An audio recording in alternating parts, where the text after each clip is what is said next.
So do you have any reflections from the meditations you've been doing on parting from the four clingings? Especially yesterday we were talking about the benefits of meditation, and then what happens when you have meditation with the 8 worldly concerns involved. Yeah? Any reflections on that? Did you meditate on that? Mm-hmm. Yeah.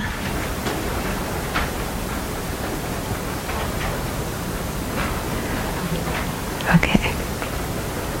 Then one is really quite taken by the whole idea that the spiritual teachers have given us these sadhana practices as a psychological tool to work with our minds.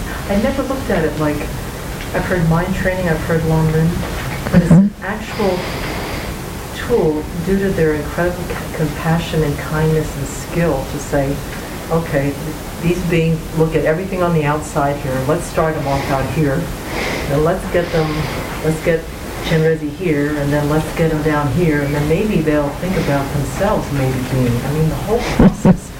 I don't think I've ever recognized the incredible kindness and the absolute genius of the practice. I think that's what's really changed this week for me. It's brilliant. Yeah, and then again, the self-generation, okay, you meditate on emptiness for as long as you can, usually second and a half, and then your mind starts to move. Normally it goes right through ordinary grasping. Let's accept the fact that the mind's going to start to move, but give it somewhere else to move to. Brilliant. Yeah. Yeah. Who thought up this idea? The Buddha. Yeah, because if you look at a lot of the sadhana practice, it's actually taking things that we ordinarily do and transforming them. Like some people say, why are we visualizing things? Isn't that just more make-believe and more conceptualization? We need to get rid of all of that. But anyway, we're visualizing all the time, aren't we? Whenever you're thinking about something in the past or the future, you're visualizing, you're conceptualizing. So the practice is giving you the opportunity to visualize something that's pure and something, the essence of which is compassion and wisdom. So it's usually that same tendency to visualize and putting it in a good direction. Okay. Similarly, when we visualize making offerings and so on, we're usually visualizing beautiful things and offering them to ourselves. But here, we visualize those same things and offer them. We make them even more beautiful, and we make them the nature of bliss and emptiness in order to offer them to the holy beings. And then similarly, we're usually chattering away in our minds all the time. Blah, blah, blah, blah, talk, inside of our minds, even our mouth isn't moving, constant chatter. So you replace that with the mantra. So instead of, blah, blah, blah, and all your conceptualization, this one likes me, that one doesn't like me, and what am I going to do? It's Om Mani Padme, Om Mani Padme, Om Mani Padme Hum. Okay? So it's taking things that we ordinarily do and shifting the direction. Okay? But the question I asked...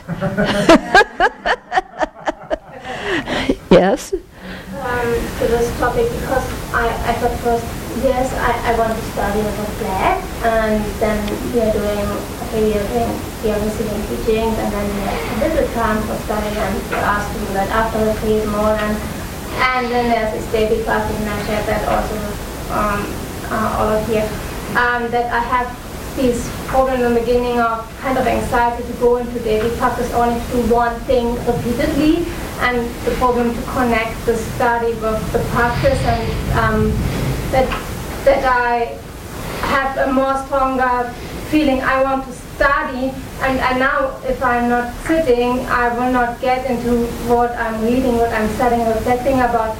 And I have first always this anxiety, but when I'm doing that, when I'm overcoming it, I'm really letting myself into the sadhana, then reading a commentary or receiving similar teaching, that's much more different.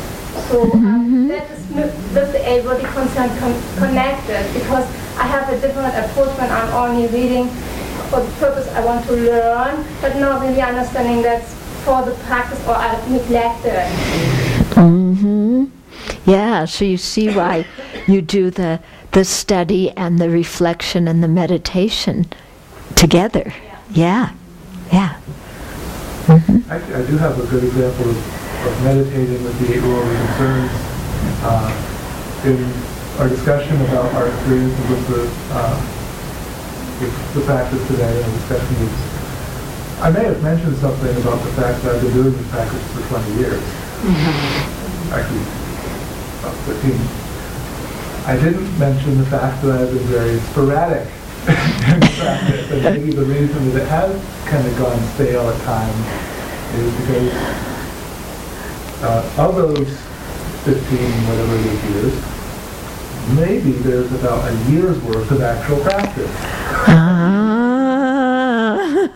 Somehow I mentioned I've been doing this practice a long time. I didn't say anything honest about the quality of my practice.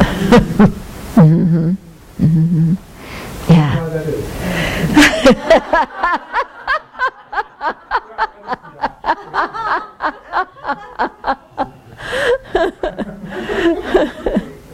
I looked at it a little bit, after reading this and thinking a little bit and watching kind of how my practice is going, and thinking about how a lot of times I'll start fantasizing on some event that I imagine is going to happen in the future. And in my imagination, the thing that's going to happen in the future, I of course am the star of whatever the event is, and I'm completely eloquent and everyone is there, which is never how it turns out in real life. So I've noticed that for a while, and it's been really good for me to when I notice that I'm going down that road, as you say. And I said this, I don't know if it was last week or this week, but do I have time to do this now? Yes, no. Okay, so if I have time to practice, then practice. If I don't have time to practice, get up and go do that thing. But if I have time to practice, then do the practice. That's been really useful for me. Yeah, this maybe brings us a little bit into the topic of, because the retreat is closing tomorrow, is ending tomorrow, and we'll do the Lama Triple Puja to celebrate. It's the 25th of the month anyway, and we always do that. But the question comes, well, how do you take your practice home with you? And sometimes people have the idea that you do one practice at the Abbey and another practice at home. Yeah. Whatever you've been learning here, you take with you and you do at home. And you're in a very good habit now, with morning and evening meditation, and you know what to do. You've been doing it, for a week, and Chenrezig, and then you do a Lamrim meditation in the middle, and, so you include both those things in your practice. And, in the morning you can do the 35 Buddhas, you bless the speech, these kinds of things. And so you just take that home with you, and you do the exact same thing as what you're doing here. Yeah, you don't need to change things around. If you are doing other practices, then you can do Chenrezig in one session and another practice in another session. That's fine. But it's very important, I think, to do the Lamrim meditations. Yeah, don't just get hooked up with doing one sadhana after the other and neglecting the Lamrim, because the Lamrim is what really gives you the Buddhist worldview, and it's what makes doing the sadhanas like Chenrezig, Tara, and so forth meaningful. Okay, so it's very important not to leave those things out. Yeah, if you don't know how to do the Lamrim meditations, then there's the book, Guided Meditations on the Stages of the Path. That's what it's all about. And there's a CD in the back of the book that has, all the guided meditations, so you can listen to them and do them. Yeah, But that's very, very helpful. And that also shows you how to, do a guided meditation with different points to think about, so that then when you're studying something or you're reading something, then you can go back over what you've read, what you've studied, what you've heard, and make an outline of those points and think of them. So some of you may be following the Thursday night teachings on Aryadeva. Then you know to listen closely during the teachings and note what the major points are, or have the verses there and really understand what each verse is about, and then do meditation on it, and bring it into your life and think about what it means for your life. Okay, so that's how you do it. It's you just take whatever you're studying or learning and make the points into a contemplation that you do in your morning or evening practice. Okay?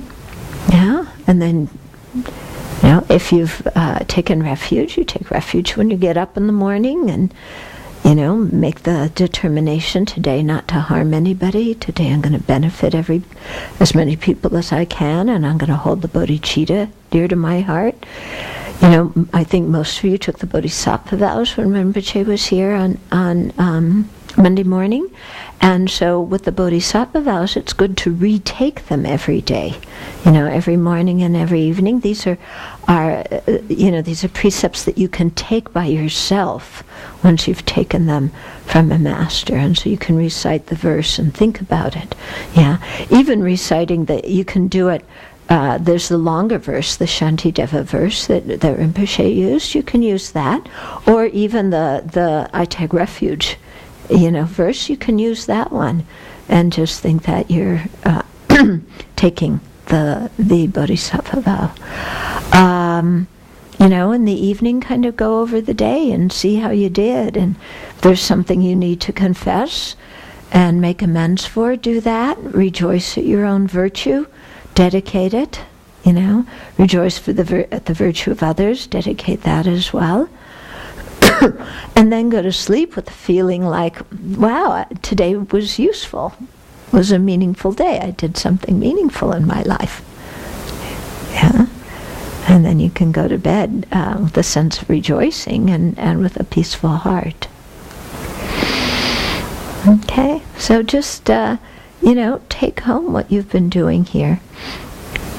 One other little bit of advice for leaving the retreat tomorrow is, you may feel that your mind has not gotten any quieter, but it has. So don't get in the car and turn on the radio, or arrive at home and turn on the TV, because you're much more sensitive now. If you do that, you're going to feel really bombarded. And it'll be quite unpleasant for you. And you'll lose the energy, the good energy that you've built up here. So go in very gently.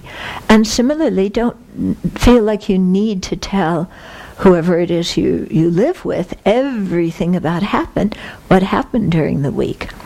Yeah, because remember, they had their own week. Yeah, and it's not like, I can come home and just tell them everything I did, and they're going to sit there and listen to my wonderful experience at the Abbey, because they want to tell you about, how the car broke and how what the kids did and what happened at work and so on. Yeah, so you have to give them some time to speak as well. And then also, don't feel like you have to say everything. Just say things in little bits. Because sometimes if you talk too much, then it really disperses your energy. So that doesn't mean you don't say anything, but you share your experience in bits, in a comfortable way, instead of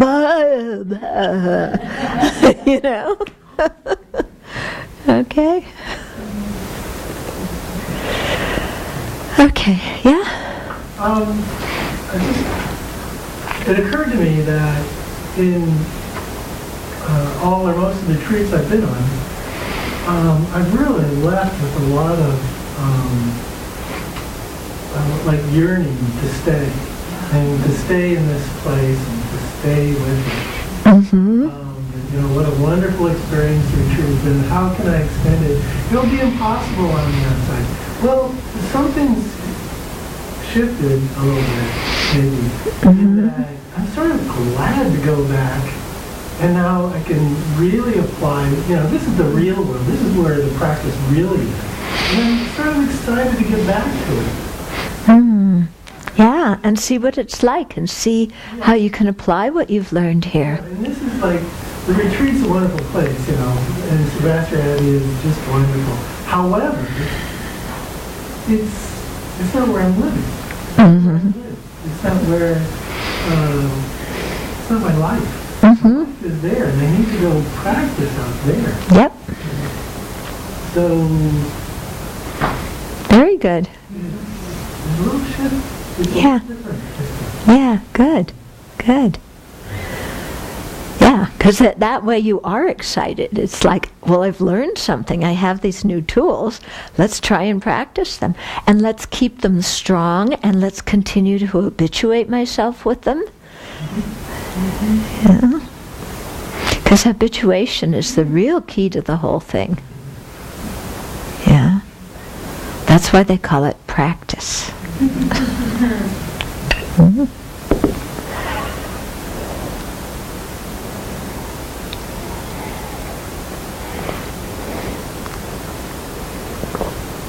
Okay.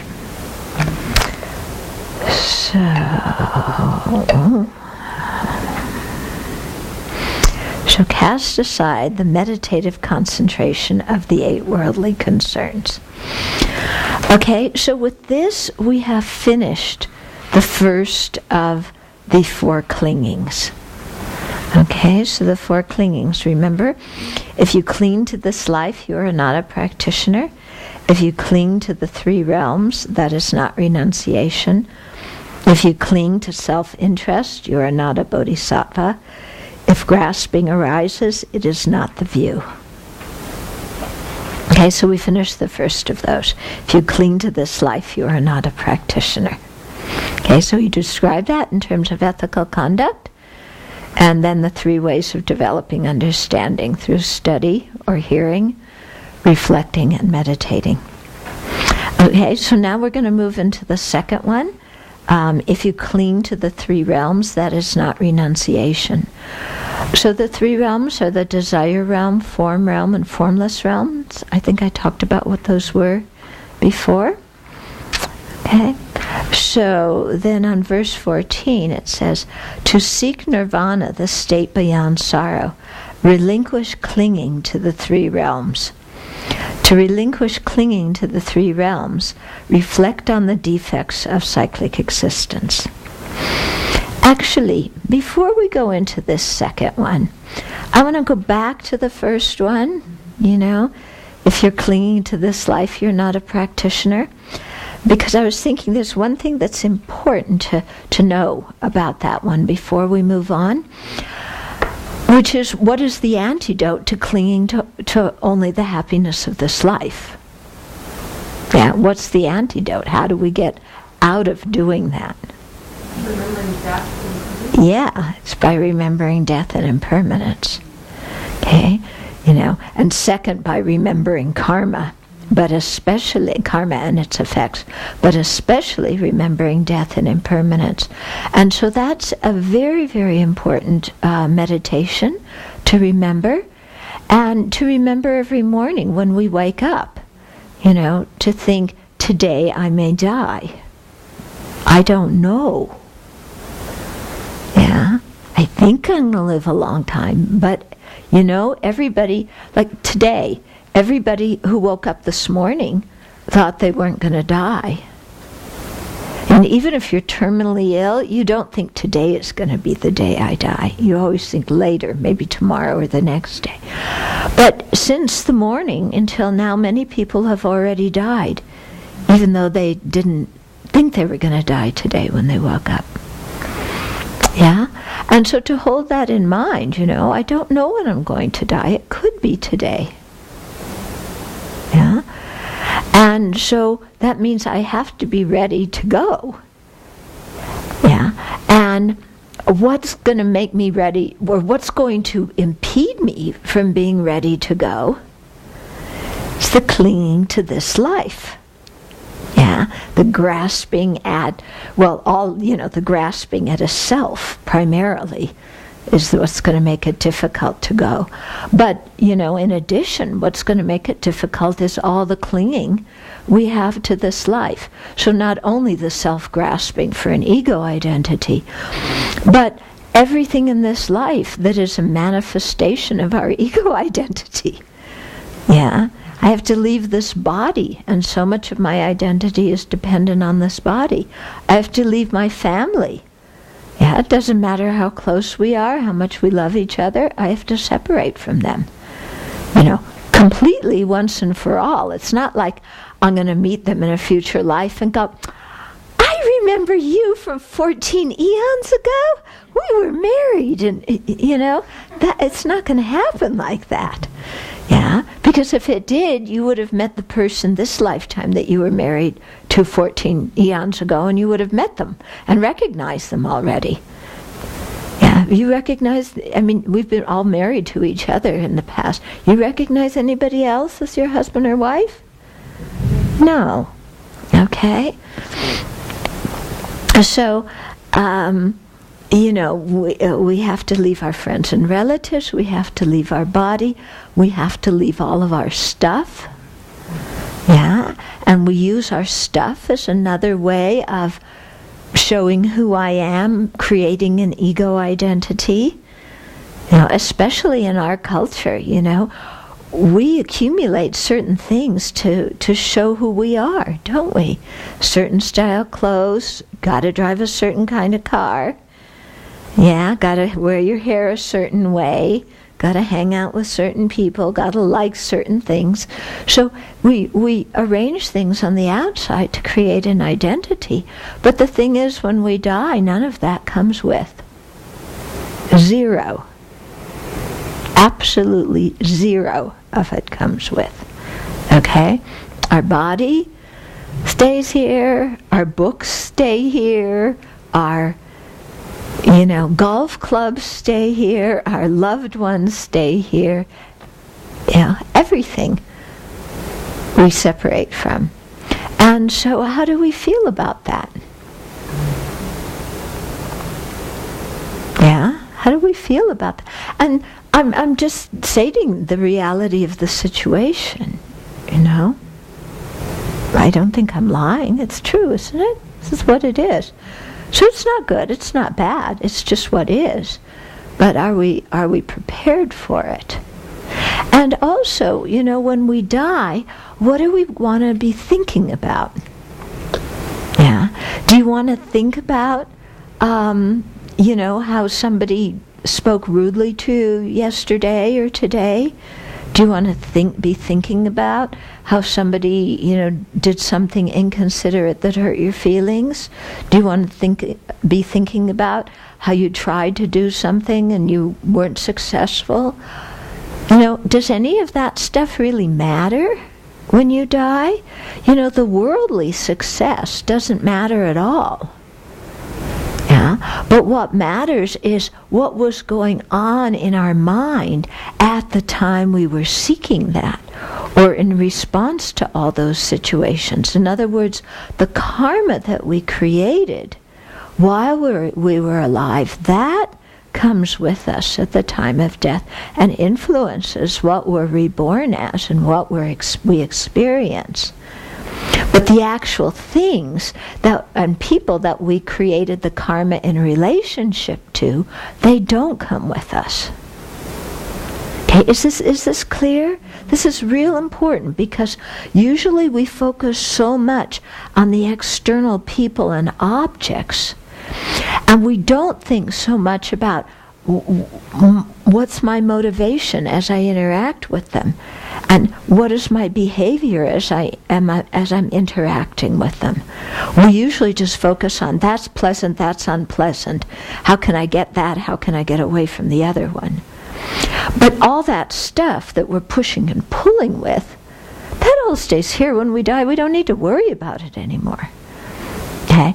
But the thoughts we had, the emotions we generated, how we responded mentally, emotionally, verbally, physically to all these things that we're interacting with in the environment, those habits, the seeds of that karma, that comes with us into the next life. Okay? And we usually haven't stopped to really examine that or to question it. Okay? But when we meditate on impermanence and death, and we get some feeling that, I'm going to die, and, therefore what is important to me when I do die, then that really switches around what we pay attention to in life, because instead of paying attention so much to the objects and like and dislike and the push and pull, we start paying attention to what's going on inside, and we start practicing restraining ourselves from harmful actions of body, speech, and mind. We practice deliberately cultivating and encouraging ourselves in virtuous actions of body, speech, and mind. Okay? So that meditation on death and impermanence is so helpful for really making our minds settle down and ask ourselves, what is really important in my life? Because so often we are running around doing all sorts of things that are really not very important, but we pump them up and make them so important in that moment, but they aren't really very important. Yeah? So we can spend a lot of time, waste a lot of time like that. I was remembering a story that's kind of like your thing about how long you practiced, 15 years or 1 year. A story, a make-believe story, of somebody who went to visit a village, and somebody told, they wanted to go see the cemetery, and they went to see the cemetery, and it's like, people had lived for 3 years or 2 years, or a few were lucky and lived for 5 years, and some for only a few months, but none of them very long. And he came back to the town and he said, well, all of you people are descendants of those people who were buried, but they didn't live. They only lived a few months or a couple of years, not long enough to become adults and have children. So what's the story? And the person in the village explained, that's not the whole length of their life. That's only the length in which they really lived. When they were really alive and careful and connected with people and had, mindfulness of their behavior and introspective awareness. Yeah. That's only the time when they had love and compassion and wisdom. They most of them lived until 70, 80, 90, but they didn't really live very long at all. Mm-hmm. Is it a true story? No. But it should be. Yeah. And it is. Actually, the point of the story is definitely a true story. Yeah. Okay, so to really, mortality makes us pause and think, what is important and what isn't important? Mm-hmm. And I have such a clear memory when I was studying the first chapter of Aryadeva's text, which is on impermanence and death. My teacher, Geshe Sonam Rinchen, it was Geshe Nawan Darge who was teaching this. He taught us every afternoon, and then I would go home and meditate on the verses. And I was living next door at that time in India to one young woman who played her radio and had lots of guests over, and our rooms were all concrete, so you could hear whatever was going on in the other person's room. And normally I would get really irritated. It's like, I want quiet. Why can't you, be quiet? And when I was meditating on, impermanence and death during Aryadeva's teachings, I didn't care beans about how much noise she made. It didn't bother me because I realized this is not important. Absolutely not important. Yeah. Because next year, who's going to care? And, over something small like that, I'm going to create negative karma. I'm going to create negative karma that can bring all sorts of bad results for myself in a future life because somebody's playing their radio too loud. Is that really something worthwhile creating negative karma about? No, it's not worthwhile. It's not worthwhile.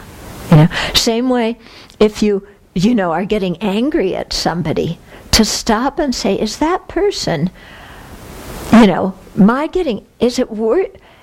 that person worth getting angry at, considering that my anger is going to lead me to eons of suffering? Is getting angry at that person worth eons of suffering? Yeah? No. It's not. It's not worth getting angry at them. If the result is a long suffering, why waste my time and energy getting angry at them? Doesn't make any sense. You have to deal with the situation in a practical way with wisdom and compassion, but you can do that without getting angry. Okay? So, meditating on death and impermanence is very, very important. They say if you don't think about it in the morning, you waste the morning. If you don't think about it in the afternoon, you waste the afternoon. If you don't think about it in the evening, you waste the evening and the night. Yeah?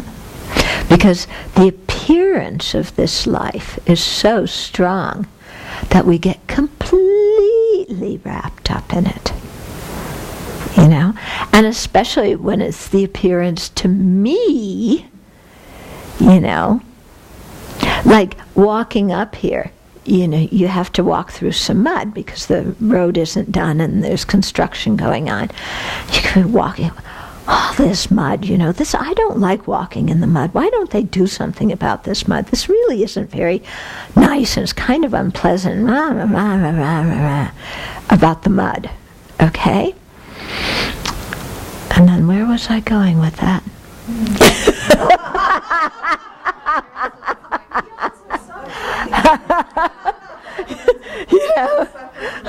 Yeah, is that mud really worth? Yeah, considering that when you go home, you won't even think about that mud one moment longer, will you? As soon as you leave this, you don't care if there's mud here. Yeah. The rest of us may have to deal with the mud, but it's not important to you. You don't care. That's why I want to go home.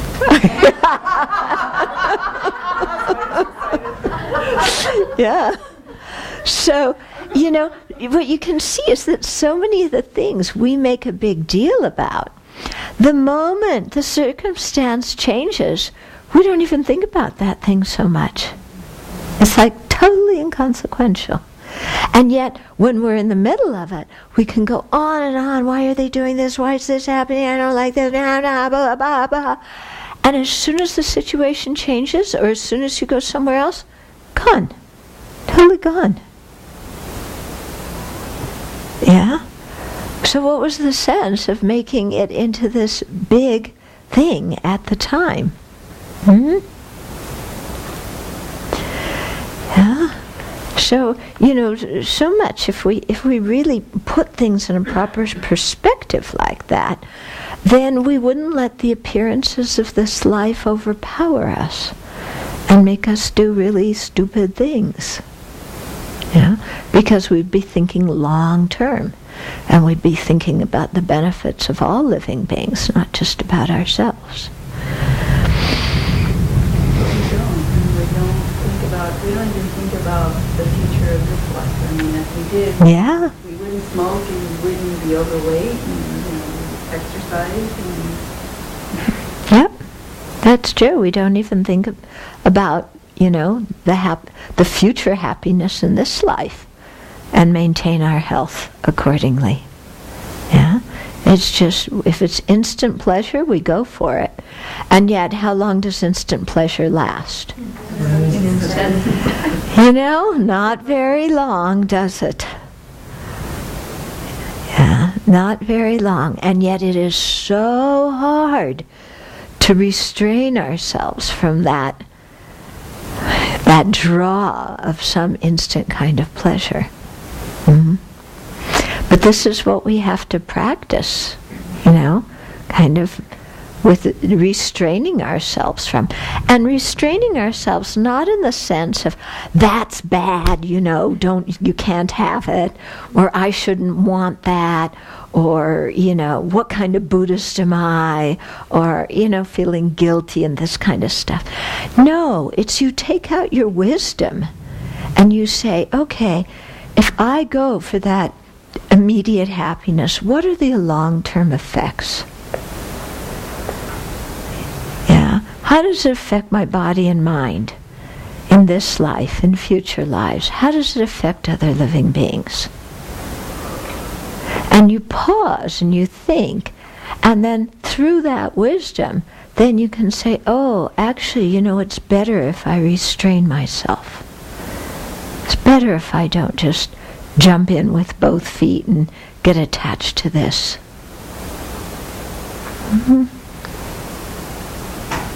Yeah. I was struck by the phrase you used, how we pump the things up that we do, because I guess that was a very big motivator for me to do worldly things. Mm-hmm. This is the most important project.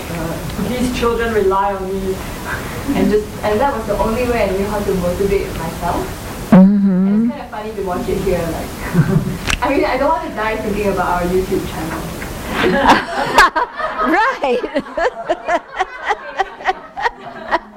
Yeah, and we don't want you to die thinking about the YouTube channel. Most time, if you could stop now. Yeah.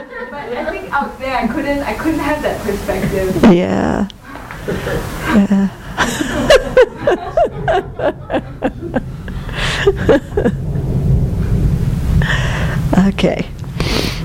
Okay, so now maybe we can go on to the next verse.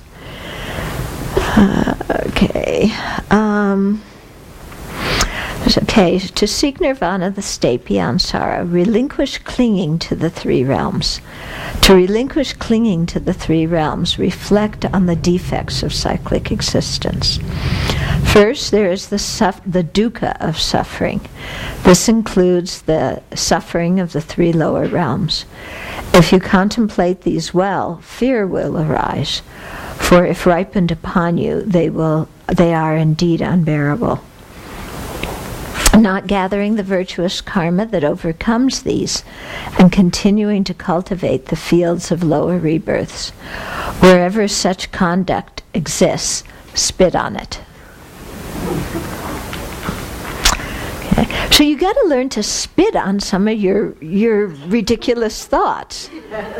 Yeah?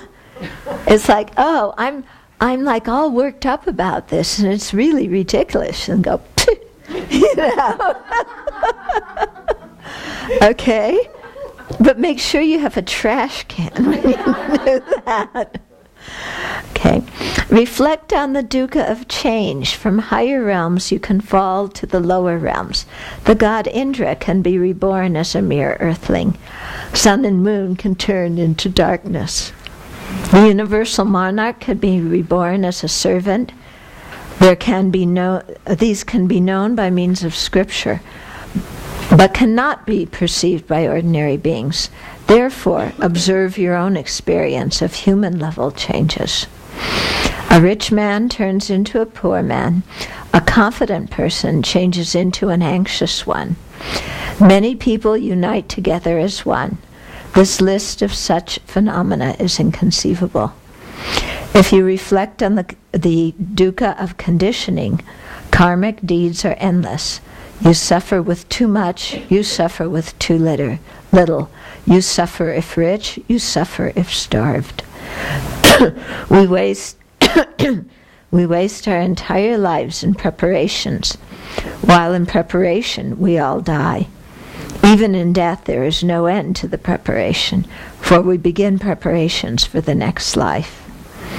Spit on those who continue to cling to this mass of dukkha called cyclic existence. When freed of this clinging, you go beyond sorrow. When gone beyond sorrow, you attain happiness. Freedom from these two clingings is the experience of expanse. Your individual freedom, that's where it ends. Okay, freedom from these two clingings is the experience of expanse. Okay, so that's the second clinging.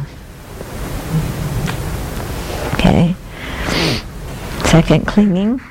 If you cling to the three realms, that is not renunciation.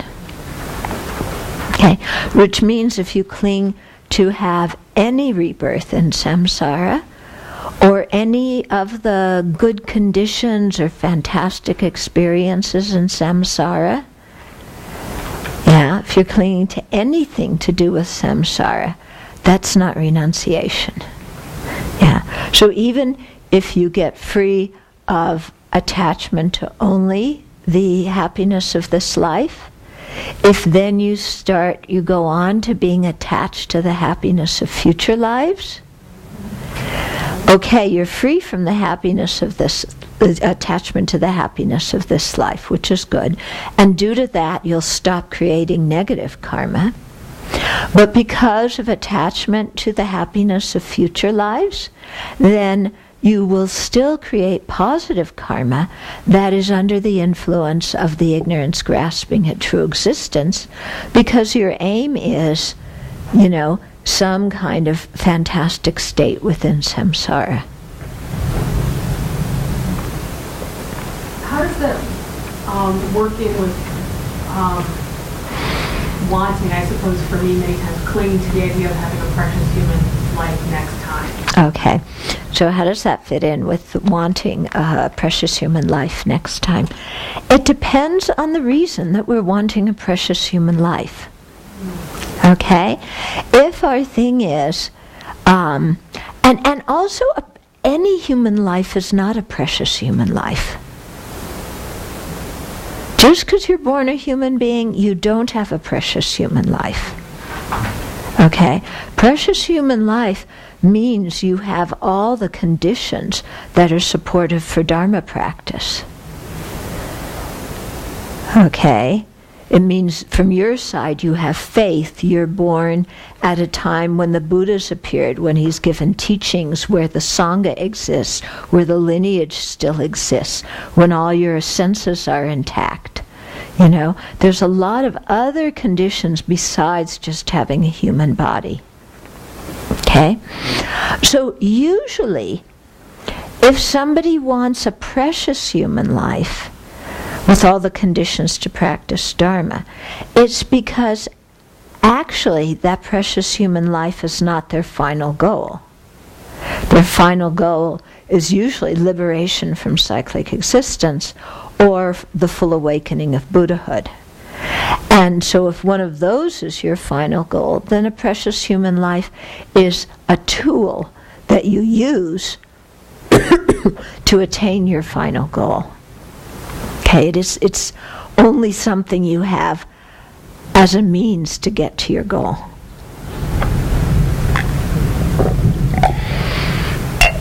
So, if your goal, let's say, is full awakening, you'd motivate for full awakening, you dedicate for full awakening. Because of that, you'll get a precious human rebirth as a side condition. Or they call it a collateral condition. Okay? Or but you might also pray for specific kinds of precious human lives. You may want the precious human life where you can really study, or where you can really meditate, or where you can really do this or that, or you may want a precious human life, where you meet this and that teacher or something. So you may dedicate for those specific conditions, but the precious human life in and of itself is only a means to attain your final goal. Whereas other people, they're not so interested in full awakening or even in getting out of samsara, but they don't want to be born in the lower realms, and they want a human rebirth, or they want rebirth in one of the celestial realms as one of the gods. Okay? And so with that kind of motivation, they may create a lot of positive karma. But because that motivation is just for a good rebirth in samsara, that karma will only ripen as that. Whereas if you can do the same deed, but if you have the motivation for full awakening and you dedicate for full awakening, the result becomes full awakening, and you get precious human life, on the way. Okay? So it's very important to always check your motivation and check your dedication.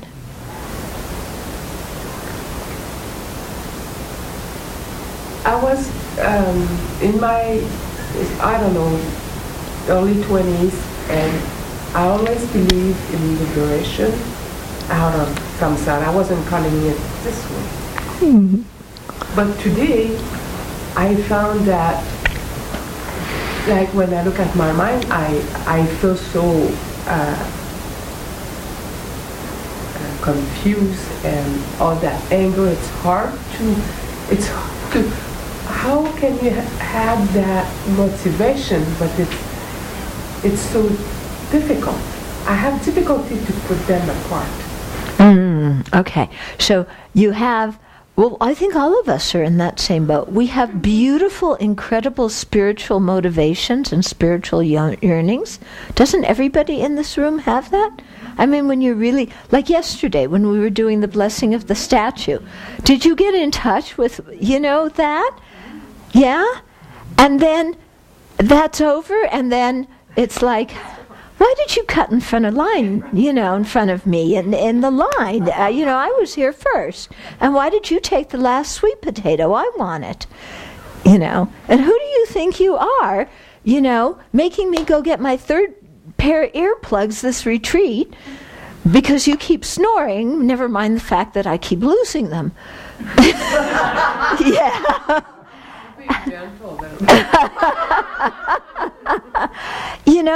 And so I think all of us are faced with, there's that side of us that really is earnest and sincere, and we touch into it. It is like so pure, and we want that. And then there's our usual life habituation. Crap. Yeah, crap. Yeah? Crap. Yeah. Are you any different than her? Anybody here any different than her? Yeah? This is the predicament we're all in. But the nice thing is that we have those motivations and aspirations. Because think of the people who don't even aspire for awakening, who don't even believe that liberation exists, who don't even think there's a future life, who think the purpose of life is, who cares, I'm just going to have a good time. And they go through their life only looking, their whole thing, day to night, is how can I have a good time? How can I have pleasure and avoid pain?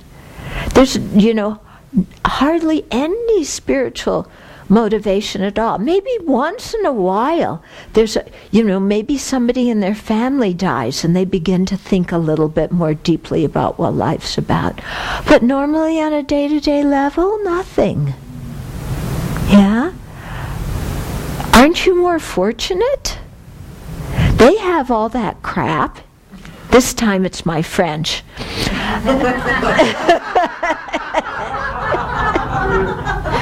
They have all of that, but but they don't have that way of tapping in to their beautiful spiritual motivation. Whereas we do tap into that.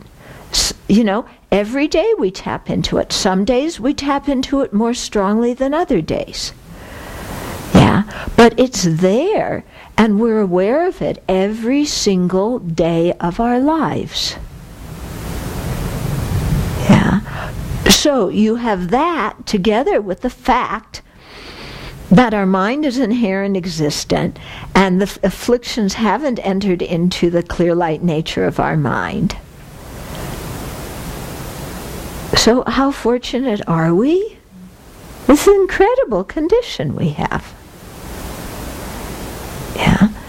So I think part of the problem is that we do everything we can to tell ourselves that it's difficult and we're incapable and blah, blah, blah, blah, blah. It's the same old story. Isn't it? I'm so angry. Every retreat, it's, that's nice, but my anger, I'm the angriest person in the whole world. Nobody else creates as much karma to be born in hell as I do. Not even Osama bin Laden, not even all the people who fight wars who kill zillions of people. They don't create any negative karma compared to me.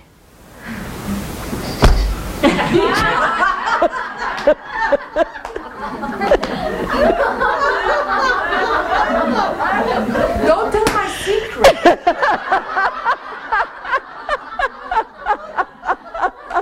Now I'm gonna look like a fool.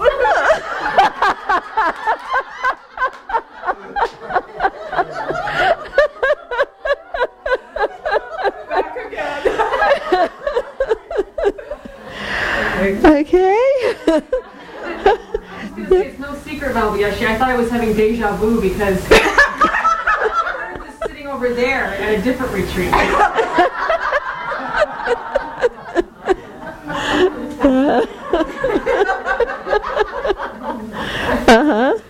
So this is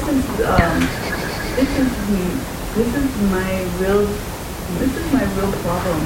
My mother is 85 years old, and she's so miserable and unhappy. And I wish that I had the eloquence to talk to her about something, and have it make any difference, because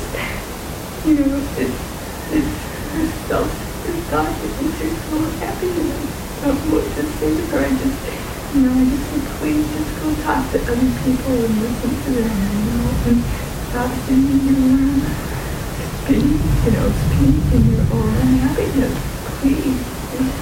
Because I wish I could just take it out of my head and drop it to her head. Yeah. And it's really frustrating and it's very painful. Yeah. And then if you think all sentient beings have been your mother like that, and they're all like that, and then you turn that frustration into, that's why I have to become a Buddha.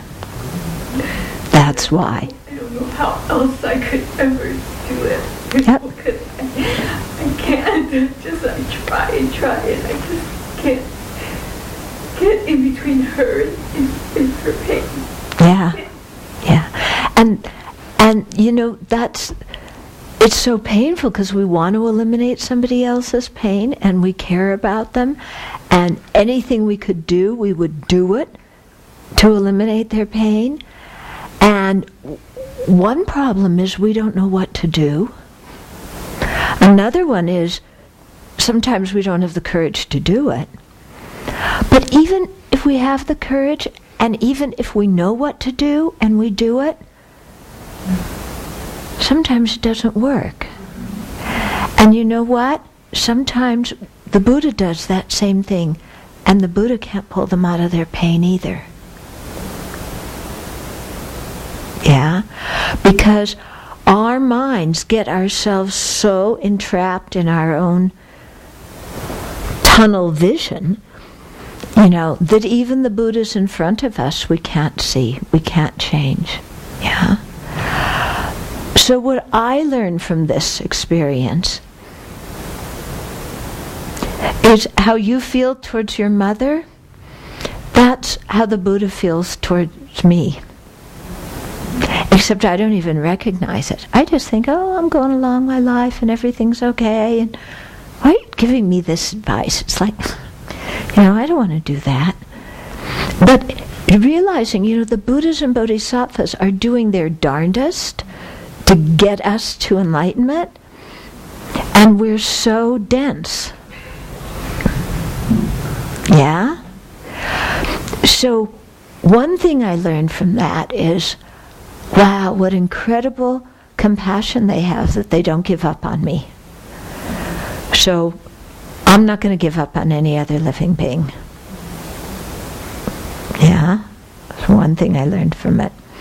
Second is, if even the Buddhas and Bodhisattvas can't get inside and, do something with my mind, and I'm, somewhat open to the Dharma, then maybe a little bit, then, how am I going to get through to somebody who hasn't spent any of their life thinking about the Dharma? It's going to be very difficult to get through to them. Yeah? That's the second thing. So I have to accept that. The difficulty of not being able to get through, and that even the Buddhas can't get through. Third thing I learned is that if I can't help my own mother of this life, because I couldn't get to my mom either, and I can't get to my dad either, then you help your parents of other lifetimes. You help the people who are receptive. You don't give up on your mom and dad of this lifetime. You do what you can. You make them as comfortable as you can, knowing that, you can only do so much. But then when you can help somebody else in the Dharma, then you really do it. Yeah? So what I do is, because both of my parents just completely not interested in the Dharma, and it's very scary for me when I think of their lives. My mom passed away. If I think of her future life, where she is now, it's rather frightening. My dad is hanging on there, but won't be here long. I think of his future life. It's frightening, and then I think, okay, it's hard to get through to them. But you're all my parents. And you all came here. So, it's going to be easier for me to get through to you. Maybe. Yeah.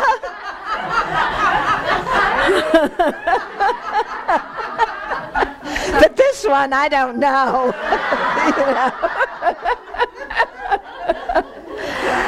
Yeah, so the important thing is for me to hang in there and help whoever it is who's receptive. Thinking that they are my mother, they are my father. Yeah, and they were at one point or another. And then that gives you a way to put your compassion in a good direction where it will bring some good results. Yeah? So Tanya is our webmaster on the Sravasti Abbey site. All of you are here, I think, in part because of Tanya, right? Yeah? All of you went to the website at one point or another to sign up for the retreat, to find out the details of the retreat, to even know there was a retreat going on. Yeah? Now, you didn't know that your being here at the retreat depended on Tanya and the work she's done for 10 years, creating that website and keeping it going. But look at the good you've done, and look at the result of it. Yeah? So.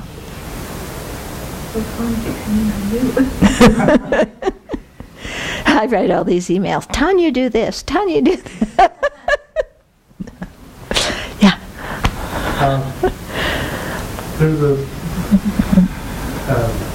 an image or metaphor that came to me back during the difficult years when my brother died of alcoholism, and I had that same feeling that there was nothing I could do.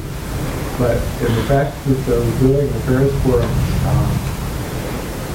this image came to me of you sent out these light beams, but it became a hook. And I was hooked into him through that karmic connection we had in this life. And as he went off to his next life, there was a little fishing line. And life after life after life, that line will get reeled out. Eventually, when I'm a higher level bodhisattva or Buddha, reel it back in. Yep. And then I read that exact same analogy in Shanti Deva's other book. It was legitimate, actually. Yeah. Yeah. But, Yeah.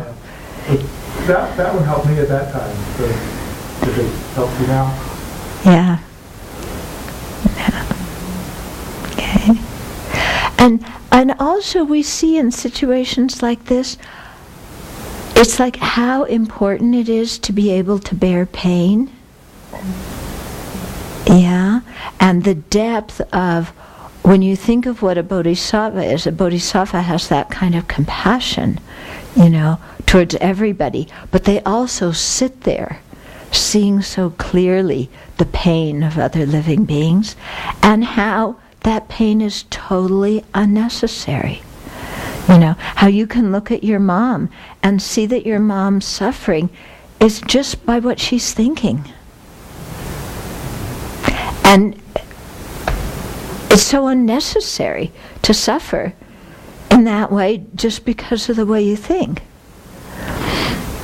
Yeah, so bodhisattvas have to be able to bear seeing sentient beings suffer due to what they think.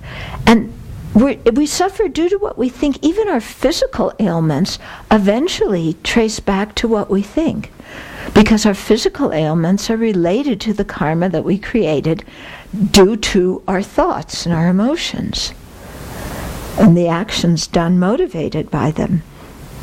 Okay? So you get some kind of feeling, for the kind of fortitude and the ability to bear difficulties that bodhisattvas must have. And so we have to train our mind to bear that kind of difficulty and not just throw up our arms and say it's useless. Yeah.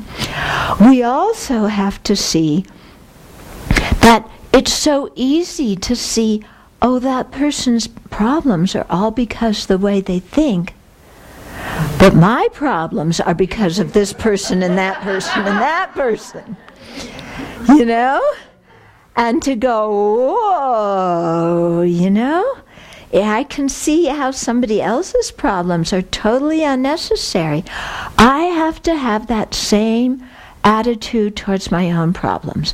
That my own problems, my own suffering, is actually totally unnecessary. If I change the way I look at things, if I change my actions, that whole situation is going to change. Yeah?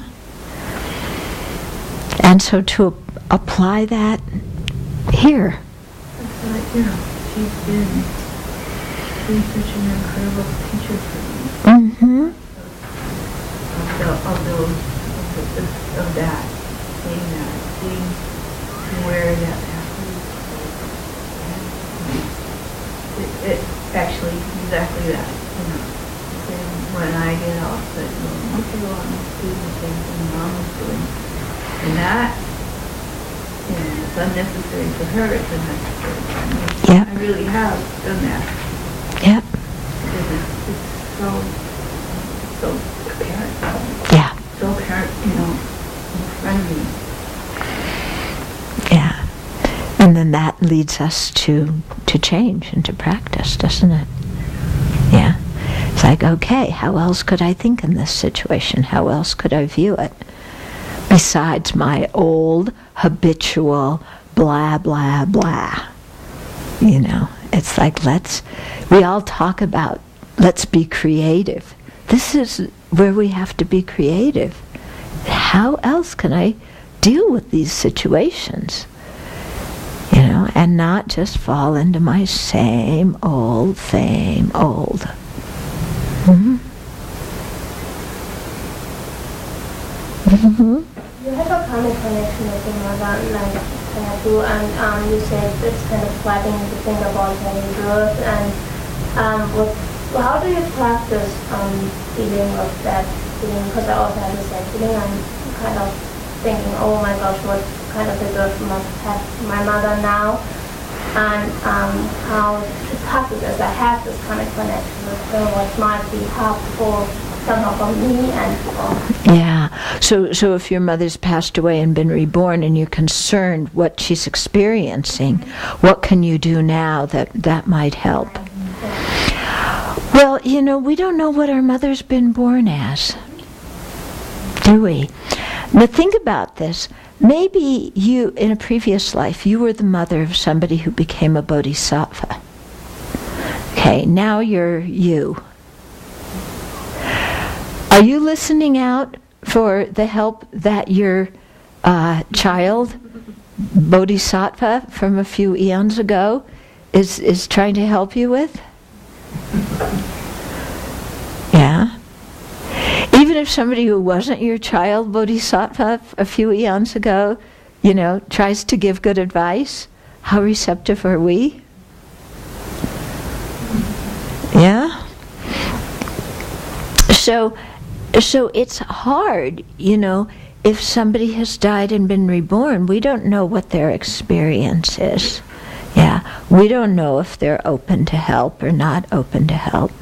I think it's good to make prayers, when we dedicate our merit, dedicated especially for our parents or whatever loved one or whoever we feel a strong karmic connection with, dedicate that merit for them. But then again, too, be really kind to everybody around you, because you're not sure any of those people could be the incarnation of your mother. Yeah, if your mother died 10 years ago, then it's probably going to be somebody 9 years or younger. But then if you think beyond this life, everybody else here has been your mother in a previous life. Yeah, everybody else here has been your mother. So if you want to be kind to your mothers, be kind to the mothers that are directly around you, who you can influence in a more powerful way, and then make prayers for and dedications for our mother, whoever she is, wherever she is, or our father, or whoever it is. Yeah, but really put that right on the people around you. To give you an illustration, one of my good friends in India there are these spiders in India that kind of have a very small center, but these really long legs. They're really kind of big spiders, and especially in monsoons, they'll be all over. You'll have several of them in your room. And he didn't like spiders at all. Yeah. And he was very fond of his uncle, and he got news one day that his uncle had passed away.